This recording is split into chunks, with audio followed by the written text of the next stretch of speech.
Good afternoon, and welcome to Moneyline MMA coverage for our, I believe, our third or fourth week in a row now of a long streak of UFC Saturdays. Jose and I are excited to continue bringing the heat, winning picks, bets, and just ideas in general ahead of each UFC card that we have.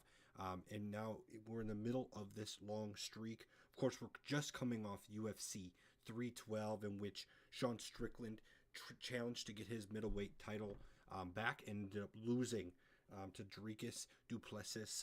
That was a good pick in terms of our podcast here. Also, Zhang Wei Li, for at least my aspect of the picks there, as my 3-weight gets the job done. Honestly, should have made her more of a 4 or 5-weight, especially as a dog. Talk about going in there and absolutely getting the job done. Really both of those championship fights, there were no questions. It was not a question that Whaley won, and it was not a question that Rodrigues won. So I'm glad that we can at least move on now without this stupid back and forth crap about, well, so-and-so took more damage, so they should have won the fight. It doesn't matter. Sean Strickland broke his nose, couldn't breathe, and honestly looked like just like a bloodied anime character for the last 2 rounds. I mean, props to him for still stepping up and not just quitting on himself, but oh boy, it was very obvious that he was going to need a KO by round 4 to even have a chance at winning that fight. Other than that, we had a couple other interesting finishes from the last week's fights, in which Kevin Doucette was my 5-weight, and I'm sad to say that he did take the loss there. Man, Doucette, like I had so much confidence in him because I thought he was going to come back with some level of like urgency after taking the loss, and he honestly just kind of stood there. I was very disappointed in his performance against Mikolev. I don't think Mikolev looked in that great by any means, but it was just a matter of looking better than Doucette, who just kind of stood there. I'm really not sure what Doucette's game plan was, but he seemed entirely weak and undeserving of a 5-weight pick from me. So that's unfortunate, but other than that, really great card. I mean, Talison Teixeira lands the knockdown on Justin Tafa.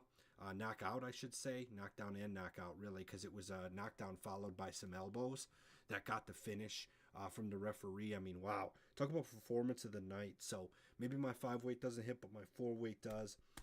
But the only other loss of the night was on Borshev, losing to Tom Nolan.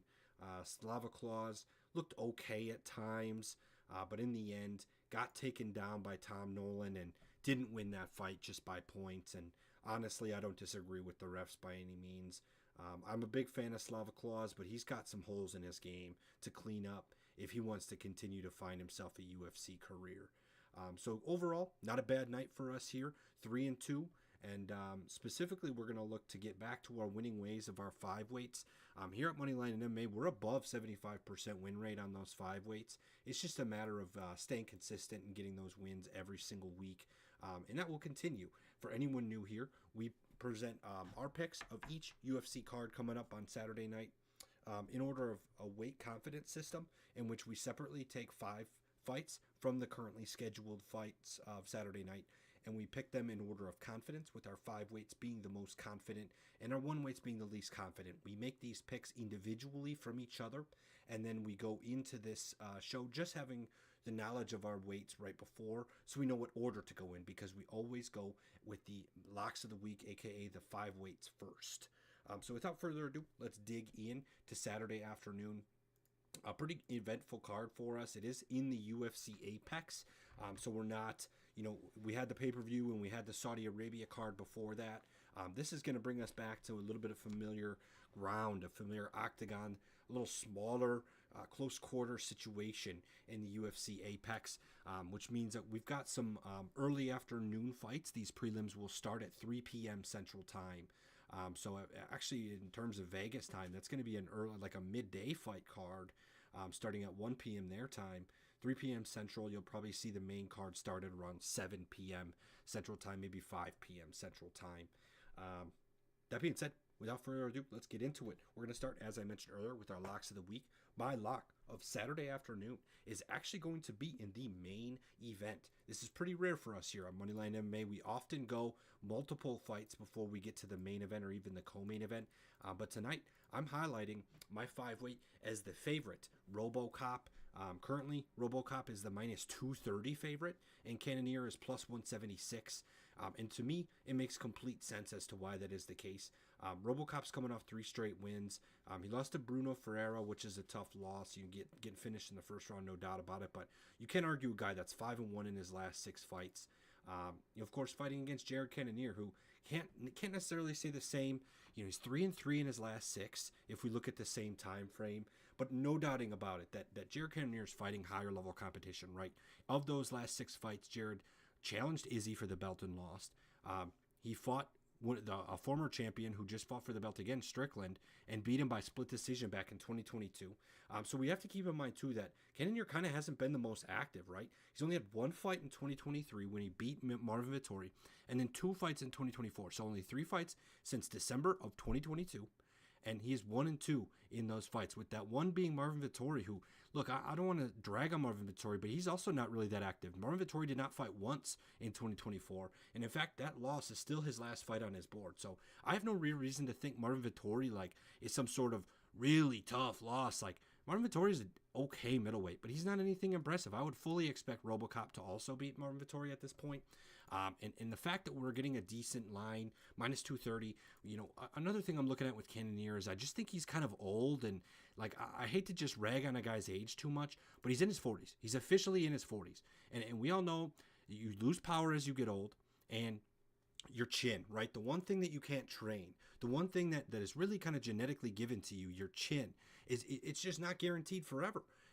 Jared Cannonier at least didn't get finished by Caio in his last fight, although he was extremely close to being finished by Caio. He did not get finished, so props to him for that, making the 25 minutes. But before that, he got finished by Nasruddin Imavov. So now we can admit that Imavov is on a really hot streak lately. The UFC just named Imavov as the #1 contender of the middleweight division above Khamzat, which is really insulting if you ask me, but that's for another discussion. Basically what I'm saying is I understand that Jared Cannonier has taken some tough losses to tough opponents, but I don't think he's on the upswing by any means. I don't see him at 40 years old coming off 2 tough losses like that and somehow turning around to being better. And with that, I really think Gregory Rodrigues is just going to come in here and kind of outbox him, outpoint him, and win this by decision. By no means do I really predict a KO or anything like that. Of course, I could say that I'm doubtful that there's going to be a whole lot of wrestling. Now, I will say, Rodrigues has landed a takedown in all of his last 3 fights. So there is a chance he lands a takedown on Cannonier, maybe goes for a point, takedown, gets the round by points because of that, which is even further a reason to like him by decision. So for all those reasons, man, I would definitely be taking Rodrigues in this fight. I'm pretty confident, and you could even shorten the odds a little bit from minus 230 by maybe just taking him KO or points. Specifically, because there's almost guaranteed not going to be a submission finish for either side here. Jose, any thoughts? Yeah, so for this one, I definitely agree with you. My bad. This one actually I'm going with Jared Cannonier. He is my 3-weight. But I agree with you on everything you said about Gregory Rodrigues. And in terms of Jared Cannonier as well, though, he is my pick, and I still have faith in him as an underdog. I see a lot of value in him.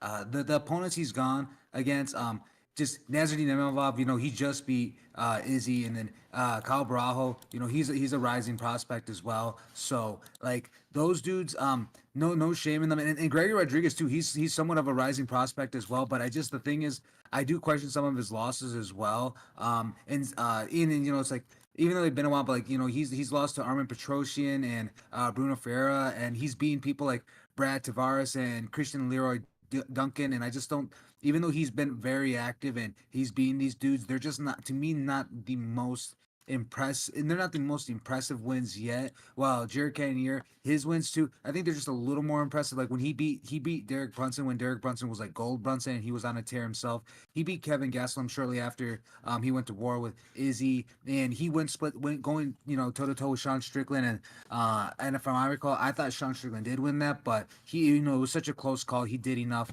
The Marvin Vettori one as well. Marvin Vettori, yeah, he's not he's definitely not. He was a prospect at one point, but he's definitely fallen off.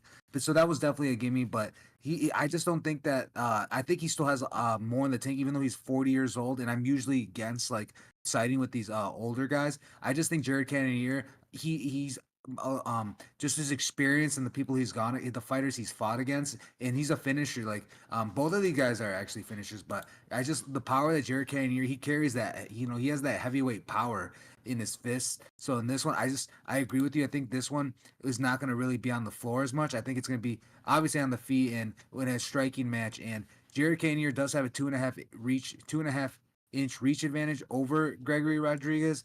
Even though he is slightly shorter, he's 5'11", and Gregory Rodrigues is 6'3". And both of these guys throw a high volume of punches and both absorb a high volume of punches. So I think Gregory Rodrigues, I think that on the feet, if he gets clipped by Jared Cannonier, he may be put to sleep. Out of his 5 losses, he's been put to sleep 3 times, and out of Jared Cannonier's 8 losses, he's been put to sleep 3 times. So I think if RoboCop wins, I personally think that he may win more just via unanimous decision and will dominate Jared Cannonier. But since I'm signing with Jared Cannonier, I think he's most likely going to win, possibly by knockout in this one. So this one, I have Jared Cannonier, and I see a lot of value in him as an underdog. So I still have some faith in the old man. So that is why he's my 3 weight. Sounds good. So we will disagree on this one, and it doesn't sound like we entirely disagree on a whole lot of like the elements between these two fighters. I think we just kind of, what's the word I'm looking for? We kind of look at like the age and specifically that aspect of the fight a little differently, because I get what you're saying. Like when you look at some of the history of Jared Cannonier, there's no doubt, right? Like beating Jack Hermanson, beating Anderson Silva. I mean, yeah, of course, that's insane, right? But we're talking about things that are 5 years ago. So I think it's a difference to me of just valuing things that happened that long ago a little bit less. I'm really leaning into the fact that Cannonier just isn't the same person that he was when he was able to beat Derek Brunson in his prime, or when he was able to beat Anderson Silva back in 2019. Like if it was the same Cannonier, if I could guarantee it was the same Cannonier, I'd be on him all day, left and right, as an underdog here. But I just think it's a fair line. Given his age, given I believe he'll slow down, and I don't think either of these guys are necessarily like huge KO threats. I know they both have decent KO numbers on their records, but it's been kind of a minute. I don't think Cannonier's gotten a KO since 2019, and RoboCop has a finish from last year, but it's Brad Tavares. Like I'm not really putting a whole lot into that. Like it's Brad Tavares' old bones. Like come on. So either way. I'm not. This main event is cool. Like it's a fun main event to watch. I guess it has some middleweight implications, but not really. I mean, even if Rodriguez gets the win, he's still behind Khamzat. He's still behind Nasruddin Ibovov, right? He's still going to be behind a couple of guys. So this isn't like a crazy main event by any means, but we will disagree. It sounds like I got a full 5 weight on RoboCop, and Jose's got a 3 weight on Cannonier. Yes, sir. And that actually brings us on to the next fight of the night, and that is my 5 weight. And this is the lightweight bout between Ismail Bonfim and Nazim Sadykhov. And right now, Ismail Bonfim, he is the betting favorite at -192, while Nazim is the betting underdog at +148.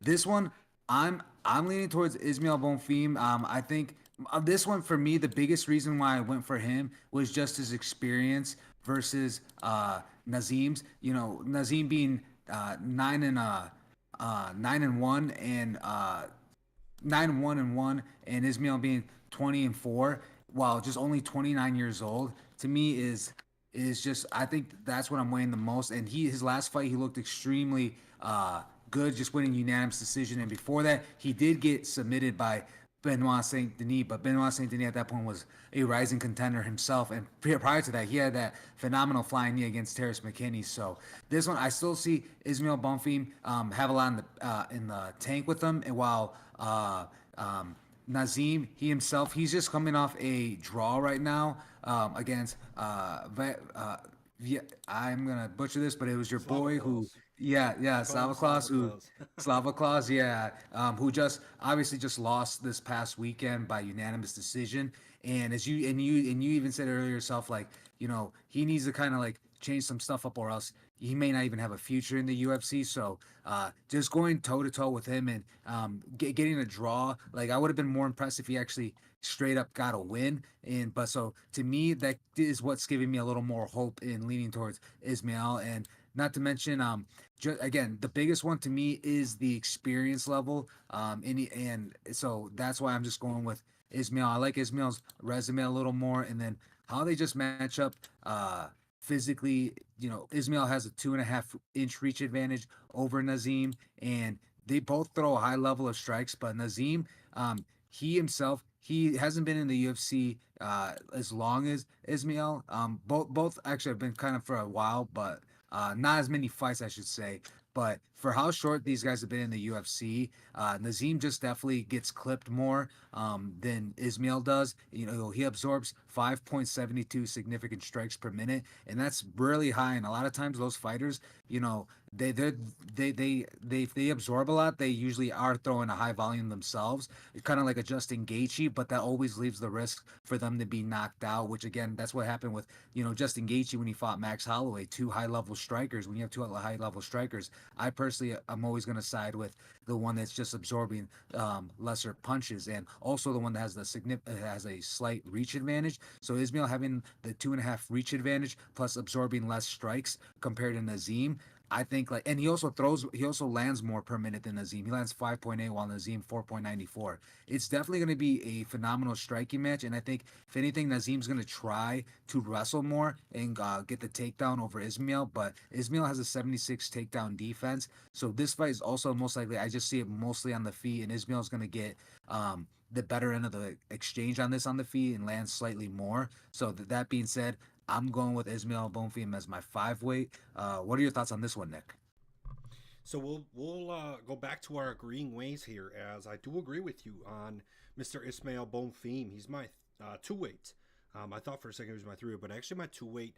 But I would say still a pretty confident 2 weight, to be honest, as we'll discuss as the show goes on with some of my other weights here. I'm pretty confident in some of my picks, but 2 weight here for Bonfim, and I pretty much largely agree with what you're saying. I think really looking at the most recent fights for these guys, like I'm just extremely disappointed to see Sadikov have a majority draw against Slava Claus. And mind you, this is at the end of 2023, so he didn't fight at all in 2024. It's just one of those spots where it's like maybe he got hurt and he needs to take some time to get right and come back, and maybe he'll be better coming back healthy instead of coming only off 5-6 months from his previous fight. I don't know. Maybe that's just one of the things he was like, you know what? Now that I'm not undefeated in the UFC, let me get right. That'd be like the only thing I feel like you could really say about Sadikov that's an advantage here, because you pretty much spelled it out from there. I mean, he's taken a lot of damage against his opponents. Like even against Slava Claus, he got the like it's a draw because he absorbed like 52 more strikes than he landed, and that's just crazy. He really only was able to even out the judges' scorecards by landing takedowns in control time against Slava Claus. And I don't know, I guess there's a potential chance he does that to Bonfim, but I don't think that's very likely. Bonfim is pretty well versed. I will say Benoit Saint Denis, as good as we know Benoit Saint Denis is, he was 2 for 7 in takedown attempts against Bonfim. So, Bonfim can be taken down, but it's not going to be like a here you get an easy takedown kind of situation. 2 for 7, I would consider to be pretty good. For someone like Benoit Saint Denis, attempting to take you down, deflecting 5 of them, I would say it's pretty good. Now that said, beating Terrence McKinney and Vince Pitchell, I mean, I'm not really that impressed by that either. So that's kind of why it gets down to my 2 weight for Bonfim. I see the potential, and I like the value. Minus 192 is good value for a guy like Bonfim, but I really think it's like one of those examples where, because thinking about it, before he lost to Benoit Saint Denis, Bonfim was like him and his brother were like, oh, they were the next big thing. Like him and his brother they're both going to be champs, right? Of lightweight and welterweight. They're just going to dominate, and they're both going to be champs at the same time. And it's like, hold on, pump the brakes a little bit, right? These guys are still pretty young. Even the older of these two brothers is, what is he, 29 or 30 years old at oldest. So even Ismail being the older brother, like, these guys don't have a whole lot of, and I'm talking UFC experience, because like you said, I mean, 24 fights at his age is a lot of professional MMA fights, but really only 4 in the UFC, 4 of the highest end competition that you can really find. So yeah, for all those reasons, I agree. I think Bonfim should get the job done, specifically on the feet. I love that striking differential statistics that you mentioned because that's so true, man. I really think Bonfim should be able to piece up Sadikov on the feet. And should Sadikov try and go for takedowns? I think Bonfim can correctly deflect those takedown attempts, keep this fight on the feet, and win by a decision or KO. I don't see many chances here for a submission. I guess it's possible, but in the end, this is another spot where I would say KO or points for Bonfim. Yeah, I 100% agree. So yeah, that being said, this is definitely one we both agree on. I have him as a 5-weight, and he's a strong 2-weight for you. Exactly. So, yep, that's it. Let's move on to our third fight discussion for tonight, and that's going to actually take us into the co-main. So, interestingly enough, my top two picks, my 5 and 4 weight, are in the main and the co-main. That's one of the first times that's ever happened for us here at Moneyline MMA, but I had to, right? I just had to. We're talking one of the bigger favorites on this card, and I'm sorry to say, our boy Calvin Kattar is a huge underdog at plus 300 against Youssef Zalal and minus 430 in this co-main event here at 145. And look, Calvin Kattar, man, he is a stud, and this is a hard pick for me to make because I'll be honest, like before really looking into this one, I was immediately thinking like, ooh, this looks like a really good underdog spot because I could have told you before even looking at the line that Calvin Kattar is going to be the dog here against Youssef Zalal. Zalal is still, I would say, considered a prospect. He's 28, 29 years old. In fact, Zalal and I are almost the same age. We're only 16 days apart in age, which is interesting. So it's easy to say. I could feel how Zalal is age-wise, and he had a tough streak, right? He came in the UFC 3-0, kind of dominating, and then he matched up against Topuria, right? And things kind of went downhill from there. Took 3 straight losses, got a majority draw. But since then, he's been able to beat Billy Q, Yarno Aarons, and Jack Shore. And I'm sitting here trying to decipher how heavy I value those wins. If I value those wins very heavily, Zalal is an easy 5-weight here. But if I don't, then I'm starting to get nervous because although Calvin Kattar's on 3 straight losses, let's look at those opponents for a second. Josh Emmett, title challenger. Arnold Allen, going to be a title challenger. Aljamain Sterling, former champ. Now, the only thing that would concern me in that list is that Calvin Kattar did not fight once in 2023, and he only fought once in 2024, taking that loss to Aljo.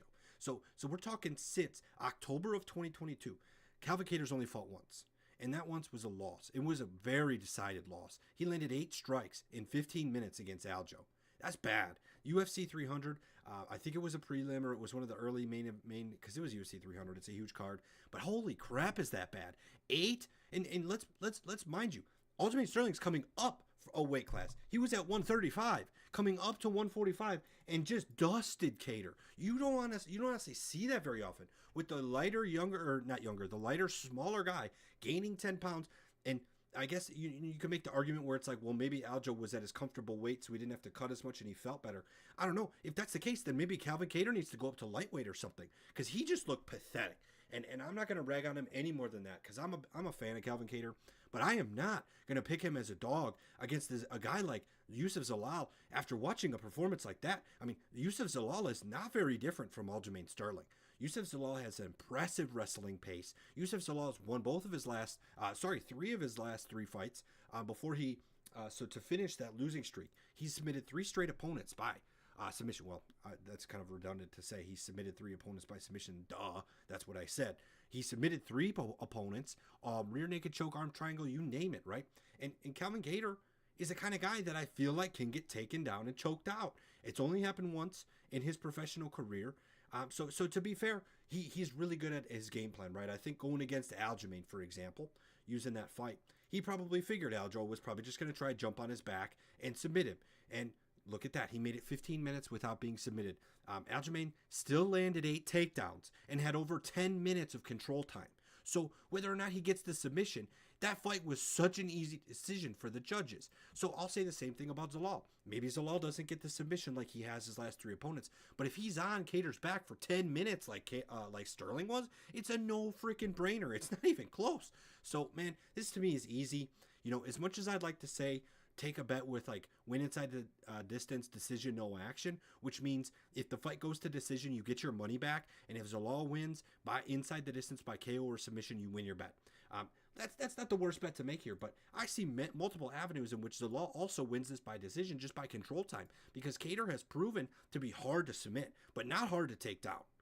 I don't know. That's to me what I have to say. Sure, we can argue maybe Kattar is a little bit better of a boxer, but shoot, don't even get me started on his striking statistics. They're a joke. He absorbs 2 more strikes than he dishes out per minute.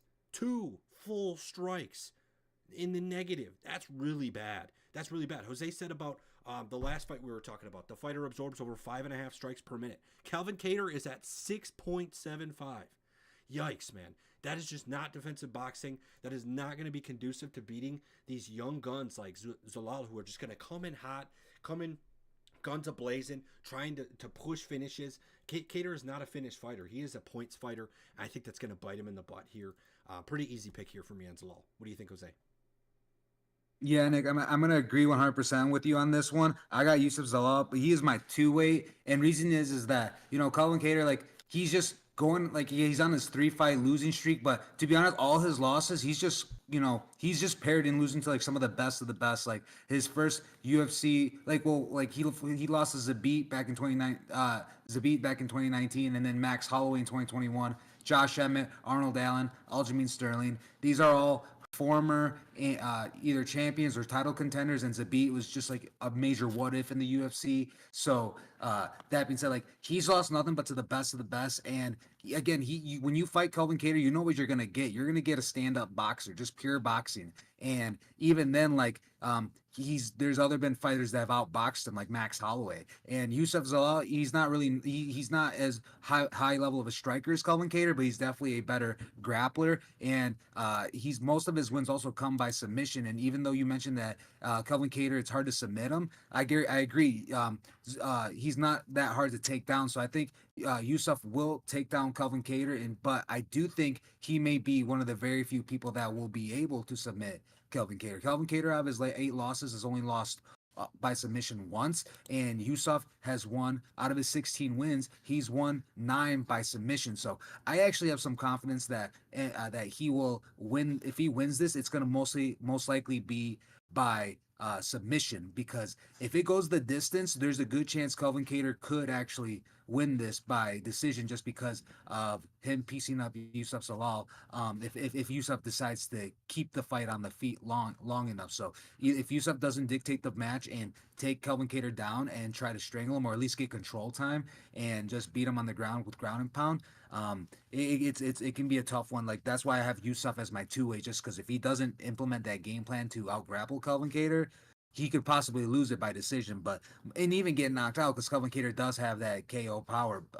But Yusuf Zalal, yeah, I think this one, I have him taking the W. I think grappling and is going to be key to his victory. And again, like, I think if he wins this, it's most likely going to be by submission.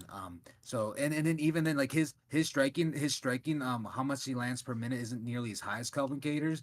But I think, like, again, how, as you mentioned, how Calvin Kattar gets tagged so much, that Yusuf Zalal's, his lander per minute may go, that ratio may go up. Like, it may end up going up after this fight, because he may just end up if he comes in with a good game plan, I think he will just be able to land some on Calvin Kattar. If Calvin Kattar is just not his defense is not there, and if he's just kind of wearing and tearing after a while. But that being said, yeah, I hope that made sense. But that being said, like, I have Yusuf Zalal. He's my 2-weight. I think he's gonna win this. I think he's gonna be one of the very few people that will be able to submit Calvin Kattar. So that being said, yeah, this is one I agree with you. Just not as high, but I definitely agree with you. He is my 2-weight. Okay, sounds good. And then I guess we'll be moving on to your 4-weight.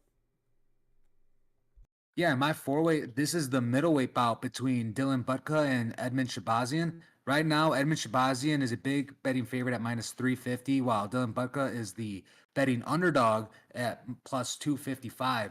And this one, I'm going with Edmund Shabazian. You know, he's been really up and down. He got submitted by Gerald Mearshart most recently. We chose Gerald Mearshart in this one because we know that Edmund Shabazian, he's a high level kickboxer. You know, that's his thing. Like out of his 13 wins, 11 come KO/TKO. And Dylan Butka himself, like he has a 7-4 record, and so to me it's just like that alone. I almost feel like they're just feeding him to Edmund Shabazian. So I really have like not much confidence in Dylan Budka. It's just I haven't seen much of him. You know, his last fight he lost by unanimous decision. The fight before, he got TKO'd, and he won. He just won the Dana White Contender Series by unanimous decision against Chan Hankam.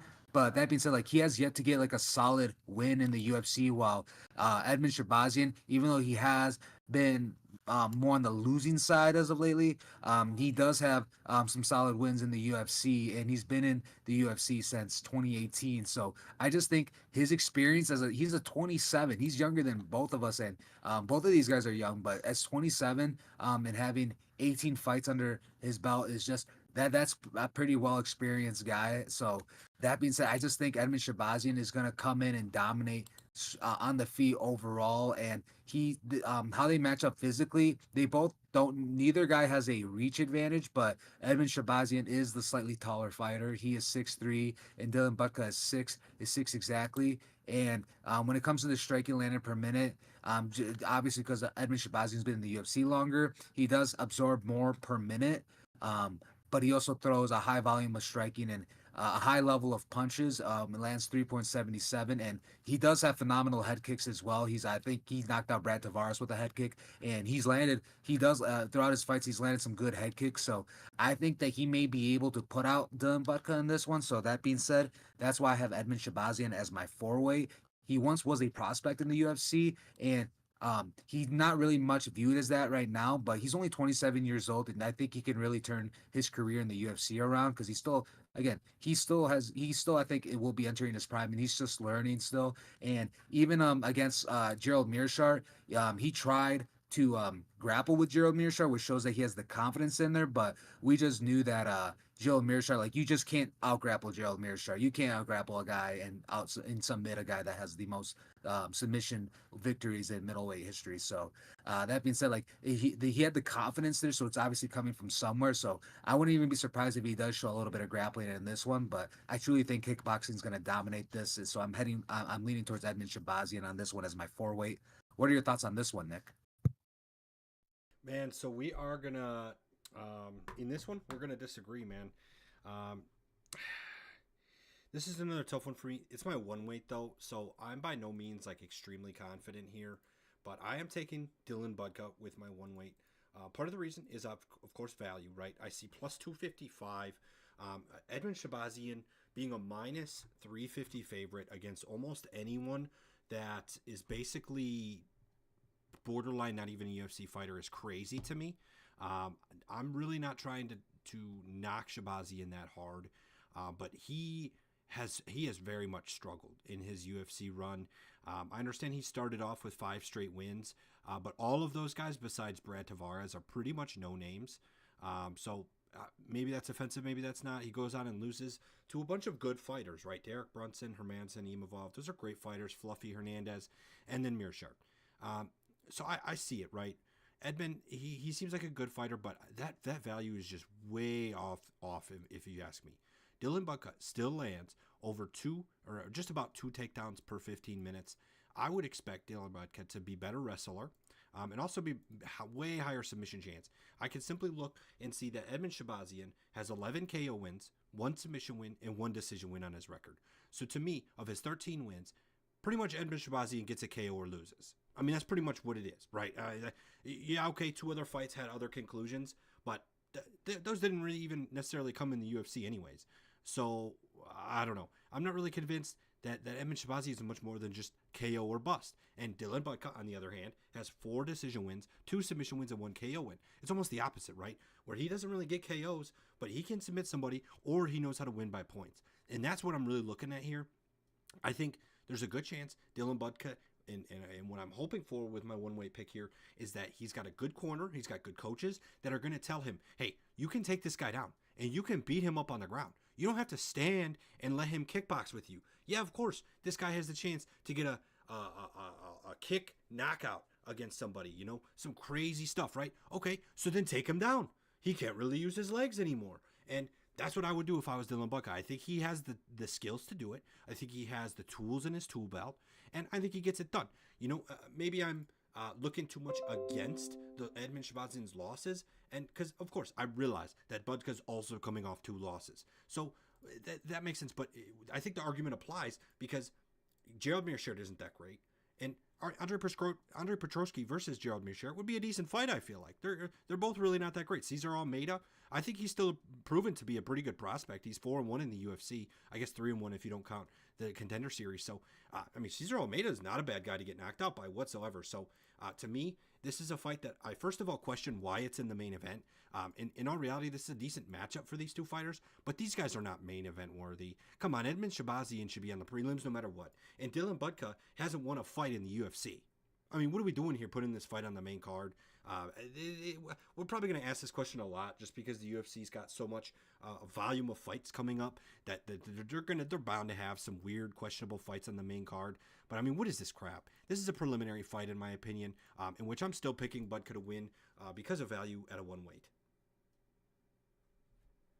No, I totally see what you're saying, and I haven't seen enough of Dylan Bucka, but yeah, I agree with you. He definitely he offers, I guess, a challenge definitely to Edmen Shahbazyan, and definitely will show whether like where Edmen Shahbazyan falls. I think Edmen Shahbazyan may have a career resurgence, but if he can't beat Dylan Bucka, then I honestly start thinking that Edmen Shahbazyan may just become a journeyman in the UFC for a while at least, for sure, until he changes some things up. But yeah, this is one we're definitely we're disagreeing on. I have Edmen Shahbazyan as my 4 weight, and you have Dylan Bucka as your 1 weight. Yeah, I don't know, man. I might say either one of these guys deserves to be axed when they lose. Maybe not as much Budka because he hasn't had quite as much of a chance as Shahbazyan. But also Shahbazyan proved he can win 5 fights in a row, with one of them being Contender Series, so technically 4, but also not really many of them being good in the first place. It's an interesting spot, but if Shahbazyan takes this loss, man, he is 2-6 in the last 8 fights. If Dylan Budka takes the loss, he is 0-3 in the UFC. I think either of those scenarios is conducive to getting cut. So hopefully both these guys are on their A game, realizing that their contract is on the line here, for sure. But that being said, 2 agreements, 2 disagreements. We've got one more fight to cover, and that, of course, by process of elimination is my 3 weight and Jose's 1 weight. That fight, I'll cover it. I'll start covering it at least real quick, at least my perspective of it. It's going to be on the main card, so we're sticking for all 5 fights here tonight on the main card. This looks to be the opener right now. Of course, all these orders are subject to change between now and Saturday. But as of right now, at least, Rodolfo Vieira and Andre, I want to say Armand so bad, but it's Andre Petroski. These guys are opening up the main card, and I'm picking a 3-way here on Petroski. I'm going to do it. To me, Petroski has a great chance in this fight. I respect Rodolfo Vieira as a very dangerous submission artist. 3 of his last 4 fights have come with a submission win finish, with the one that he didn't finish being a loss to Chris Curtis, which is really interesting to me. It pretty much signals the fact that Vieira doesn't get a takedown, Vieira loses. He attempted 20 takedowns. Yes, that's correct. 20. And he did not land 1. Rodolfo Vieira's takedowns are subpar at best, right? Rodolfo Vieira is not a wrestler. Rodolfo Vieira is a jiu-jitsu practitioner. He is very dangerous on the ground. And yes, if you're in his clinch or he's in yours, you better be a little careful, right? You better watch out a little bit because he is very dangerous. But that is, in my opinion, the one scenario and the only scenario in which Rodolfo Vieira is dangerous. I think Andre Petroski knows exactly what he is getting into when he signed it on the dotted line. In fact, Andre Petroski is a member of Renzo Gracie in Philly. I think he's going to have all the tools needed to understand that Rodolfo Vieira wants one thing and one thing only, and that fight is to be on the ground. That's it. Rodolfo Vieira, to me, is like another member of the Gracie family. Obviously mentioning the fact that Renzo Gracie is a gym that Petroski goes to, And Vieira is pretty much that exact style. Like, he's going to box for a little bit, maybe, but in the end, he's only doing that to just cover up the fact that he wants to take you down or get in your clinch or just do some sort of flying move out of nowhere because he has no real striking acumen. Rodolfo Vieira has a disgustingly negative striking differential. And honestly, not that Petrosky's is very amazing by any means, but at least it's positive. At least Petrosky is dealing more damage than he is absorbing on the feet. I think Petrosky is very well rounded here. Andre Petrosky has footage and tape against guys like Gerald Meerschaert, in which he got the split decision win, but out wrestled Jared Meerschaert. And to me, that is significant. When I look at things like that, I think interesting. I think Petrosky has the tools needed to prevent himself from falling into Vieira's guard and getting wrecked. And to me, maybe I'm being too difficult on him here, but Vieira cannot win the fight if you're not in his clinch or vice versa. Guard, sorry, not clinch. If you're in his guard or he's in yours, yeah, you're in a dangerous spot. But Rodolfo Vieira has not won a fight in the UFC any other way besides submission. That's it. He cannot win decision. He cannot win KO. That's just not something he seems to be capable of. I'm not saying it will never happen. It could. But I'm willing to bet that it will not be against my boy Andre Petrosky, if I could talk. It's not going to be against him, in my opinion. Petrosky is way too good on the feet. He has not ever been submitted in professional MMA. I get he's only got 15 fights. Okay, Rodolfo Vieira has 12. That's less, last I checked. So my odds here are saying that Petrosky is very well aware of the danger he's getting himself into. He will not fall into the guard of Vieira, and he will win this by decision or KO. What are your thoughts, Jose?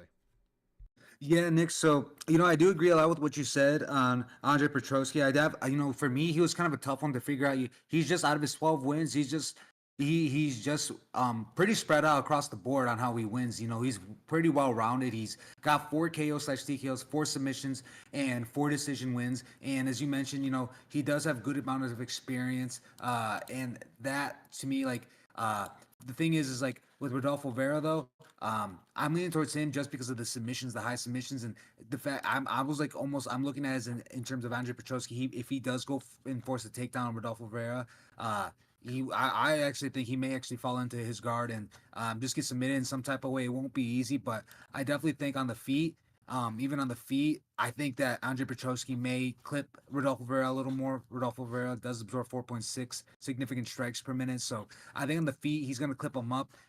But Rodolfo Vera also throws 3.19 significant strikes back, so he'll be throwing something back to match Andre Petrosky as well. But I think he definitely will be clipped, and I think Andre Petrosky I think he's just going to try to look. I do think he's going to try to look for a takedown at some point. I see that he has a 3.91 takedown average, so I do think that he's going to try to take Rodolfo Vera down. As you mentioned, Rodolfo Vera is a jiu-jitsu guy, so nothing a jiu-jitsu guy.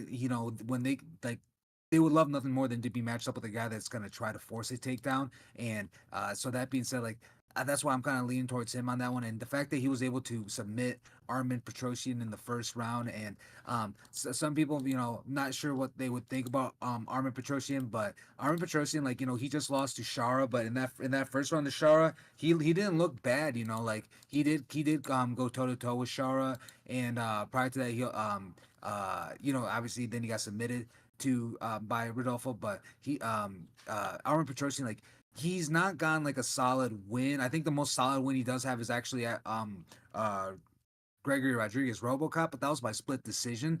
Other than that, I think it's just those dudes that he's beaten almost the nobodies. He's looked good and he's finished them. And Rodolfo Vera being able to just kind of shut that down and submit him in the first round, I think says a lot. And then Cody Brundage as well, not the best guy. It's Cody Brundage. But Cody Brundage is he's an experienced fighter. He's 10-6. But I think the Armen Petrosyan has a little more value to Rodolfo Vera's win. And Andre Petrosky, he just beat Dylan Butka, and as I mentioned, I haven't really seen much of Dylan Butka, and obviously I'm leaning towards Edmen Shahbazyan for that fight. And then his win before over Josh Frem, Josh Frem is really nothing in the UFC, really No, no one in the UFC. I don't want to like he's in the UFC, so he's a good fighter to some degree, but like he has literally no notable wins. Like even like him beating Jamie Pickett doesn't really mean anything. It's Jamie Pickett. Like I think I've never went for Jamie Pickett. If anything, I always say like anyone fighting Jamie Pickett is probably gonna knock him out. So that's like almost like a gimme win. And then he got finished by Trayshawn Gore, and that's another one too where like you know if you're getting finished by Trayshawn Gore, why are you even still in the UFC? So that and like that's just personally the way I've looked at it. So that I was kind of so I'm just leaning towards like the aspect that um, Rodolfo Vera is probably just going to take advantage at some point. He's probably going to get clipped on the feet, but he's going to take advantage of when Andre Petroski takes him down and try to get the submission. So I do have a little bit of the opposite thinking in you in that aspect. So that's why I'm leaning towards Rodolfo Vera. But he is my one way just because Andre Petroski, if he chooses to and not try to wrestle with Rodolfo Vera or just try to go to the ground with him, I think Andre Petroski will get the better of the fight via he will get the better end of the exchanges on the feet by striking and will win that way pretty and almost unanimously because Rodolfo Vera has yet to be knocked out, but never say never. He is 35 years old. You know, he's just slightly older than Andre Petroski. Andre Petroski 33. But that being said, like never say never. Time can catch up to anyone, and the chin does fade over time. Even if he's never been knocked out, he's definitely been clipped and hit. So I got Rodolfo Vera, but I have a lot of respect for Andre Petroski and see how legit of a threat he is. So that's why Rodolfo Vera is my one weight. So it doesn't sound like we disagree too much. Just on the fact that like you mentioned in there that when Petrosky goes for a takedown, I don't know if I agree with that at all. I don't think Petrosky would be smart to go shooting for takedowns. I mean, maybe he will. It's possible. I mean, by stats, by strictly statistics, he will eventually, right? Because that's what the stats show. But to me, I'm looking at this more of a man versus man matchup. You know, okay, so Vieira lose or beat this guy. Okay, Petrosky lost or beat this guy. When I look at the stylistic matchup here between these two men, I see an advantage in only one aspect for Vieira and at least two aspects for Petrosky. So that's where I'm getting this from. I think Petrosky would be foolish to go for takedowns because, as I mentioned in my initial handicap, you don't want to be in the guard on top or bottom with Vieira. It just doesn't matter. And I think he's going to recognize that and keep on the feet. I think Vieira. We can all look at his statistics on the feet, and it's a joke. That's why he lost to Chris Curtis. That's why he lost to Fluffy Hernandez. And in my opinion, that's why he's also going to lose to Petrosky, but time will tell.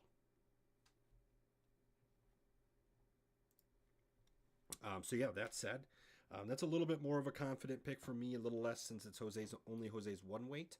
That'll be Jose's one weight on Vieira, the favorite. And I'm not sure if I mentioned, let me quick bring up, because I believe Vieira is the favorite here.